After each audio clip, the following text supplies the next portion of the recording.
Hi, this is Sung, your online maths mentor, and in this episode what I want to do is introduce a new subtopic, or a topic I suppose, and that is the topic of mathematical induction. Now I'm glad I'm doing this because this is probably one of my more favorite topics. It actually ends up being quite satisfying when you get a proof by mathematical induction question out in an exam. And let me just explain what mathematical induction is. Like I said before, mathematical induction is a method of proof. Okay, it's a method of proof.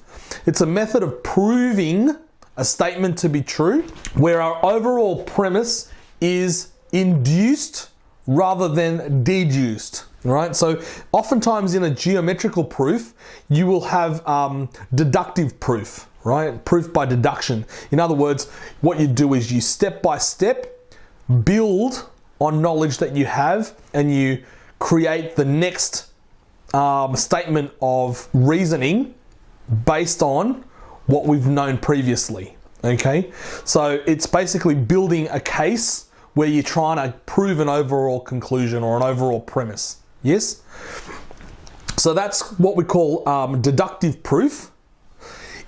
Proof by induction or mathematical induction is slightly different, because what we're doing is we're trying to prove our overall premise by inducing, manipulating, or deriving it from previous facts or assumptions. So what you're actually trying to do is create the proof, right, out of nothing, essentially. And this is how we do it, okay? All right, there's a three-step method of mathematical induction, all right? And they follow the letters SAP, SAP, right, SAP. So the first letter stands for show, all right? The next letter stands for A, assume. And the last letter P stands for prove, all right? All right, now, what you've got to do with step one is show that an equation or a premise or something that we're trying to prove is true for an unknown letter n, where n is equal to oftentimes 1, okay? So just say we're trying to prove that a certain statement is true for all numbers or all integers. Okay, let's start by showing that it's true for 1. Okay, so we let n equals to 1. Then what we've got to do is show that n is true for some other value, some assigned value other than n, called k. So if we prove that n is true for 1, and we also prove that n is true for k, we also assume that it's true for k.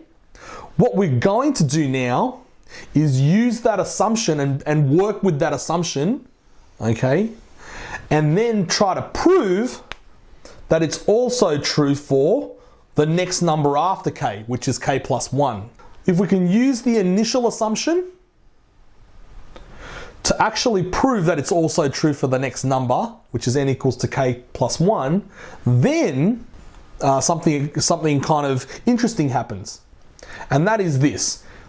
If n is true for 1, and we also prove that n is true for the next number after k, if we also say that k is equal to 1, then it's also going to be equal to 2. Because it's true, because we've proved that it's also true for the next number 2. And if it's true for 2, then we substitute k for 2, and it'll be true for 3. And if it's true for 3, by substituting k is equal to 3, it's true for 4. And likewise, by using this inductive reasoning, we can show, just by proving these three things, or just by using these three steps in an argument, that n will be true for all numbers, all positive numbers, all counting numbers. Does that make sense? Yep. So that is basically how proof by induction works. All right. Okay. So right now, You might not be clear about how it actually works, but what we will do is in the next 3 episodes, we'll go through 3 types of problems that you might encounter for mathematical induction, and we'll apply these 3 steps to the 3 types of problems, and you'll be a little bit more familiar with how proof by induction actually works. Okay, so let's actually have a look now and see the 3 types of induction type problems in action. All right, the first type of problem for mathematical induction will be a series or a sum type problem. Okay, so show that the sum of the first 10 numbers, or so show that the sum of the first n numbers in a series or a sequence or a progression equals a certain formula. Okay, so that's the first type of question that you might be asked, is a series or a sum type induction problem. The second type of induction problem might be what we call a divisibility problem, which is basically show that the sum of the first n numbers in a progression of some sort is divisible by 3 or divisible by 4 or something like that. Okay, so the first type is a series or a sum type problem, the second type is a divisibility type problem, and the third type is an inequality problem. Okay, an inequality meaning greater than, less than, etc. In other words, the sum of the first integers is always going to be less than a certain formula. Okay, so they're the 3 main types of problems that you will get. In the next 3 episodes, I'm going to go through one example of each one, just so that you know how to approach them. Okay, and that will be a good overview of how to approach mathematical induction type problems.